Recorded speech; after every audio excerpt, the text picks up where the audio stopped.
Hello dear students. As we are doing our lesson 1 of history, period of transition.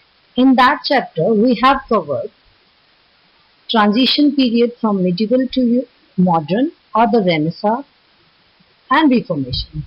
Today we are going to start our topic, the Industrial Revolution. First of all, you have to know about the historical significance of the Industrial Revolution. As an ancient Greek or Roman would have been just as comfortable in Europe in 1700 because daily life was not much different. Agriculture and technology were not much changed in 2000 years. But the Industrial Revolution changed human life drastically. More was created in the last 250 years than in the previous 25 years, 100 years of non-human history.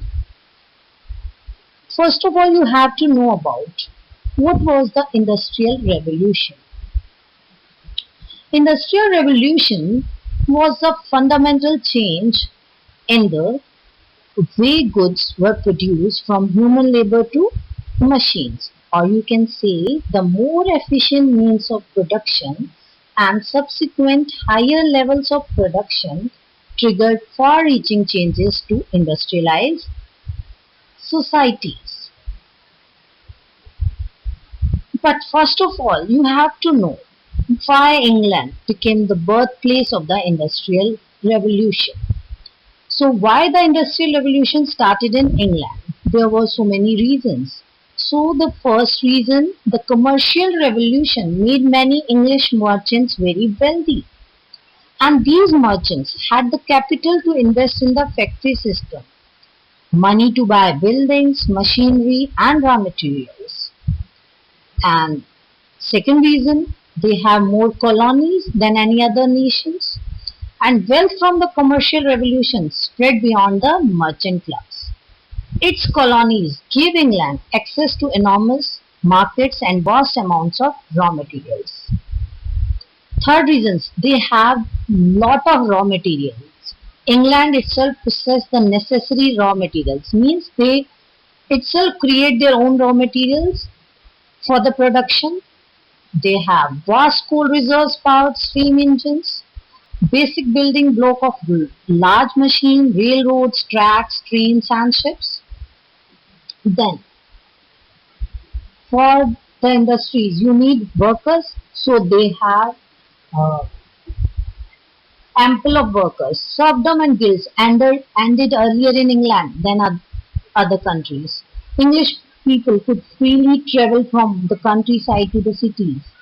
And the Enclosure Acts, which caused many small farmers to lose their lands, and these former farmers increased the labor supply. And another reason, merchant marine. England was the world's largest merchant fleet. Merchant marine built up from the commercial revolution. Vast number of ships could bring raw materials and finished goods to and from England colonies and possessions, as well as to and from other countries. And the last reason, they have the geography. England is the political center of Great Britain and England. Great Britain, as the entire island was called beginning in 1707, did not suffer fighting on its land during the wars of the 18th century. Ireland has excellent harbours and ports. Damp climate benefited the textile industries, government stable, no internal trade barriers. So these were the reasons for industrial revolution begin in England. Now, what happened in the industrial revolution? Machines were invented which replaced human labor.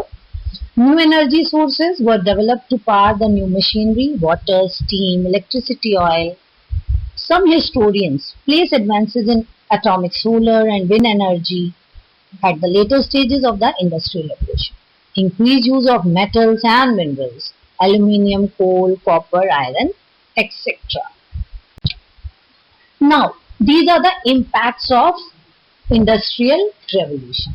So many things improved. I already told you that they have the better transportation facilities. So transportation improved. uh, Industrial Revolution developed the rail and road transport system with the use of faster and safer and cheaper transport. National markets grew up in towns, and then communication also improved. Telegraph started, telephone, radio, so many things.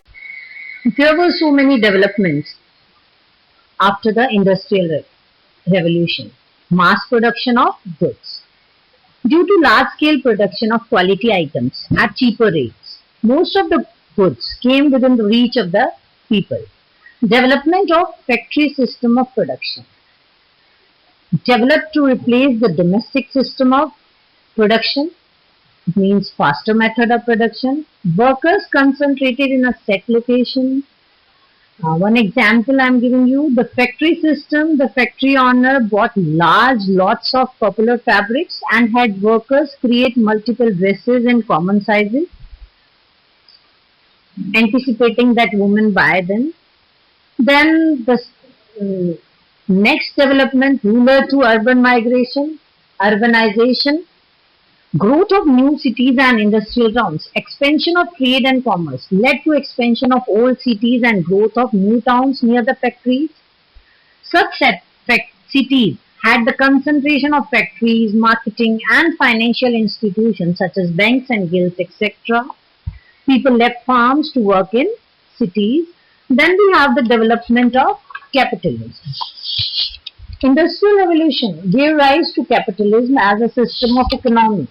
Big industries producing goods at a mass scale and at cheaper rates converted the workers into mere wage earners, while the factory owners made huge profits and amassed wealth. Another effect of Industrial Revolution and capitalism was the rise of imperialism. As the demand for raw material increased to enable the factories to run, the search for new colonies resulted in the growth of competitive imperialism. What is imperialism? Imperialism means a system in which rich and powerful countries controlled and even occupied other nations to exploit their resources for their own economic and industrial benefits. Then we have development and growth of new socio-economic classes. Industrialization brought men, women and children to factories.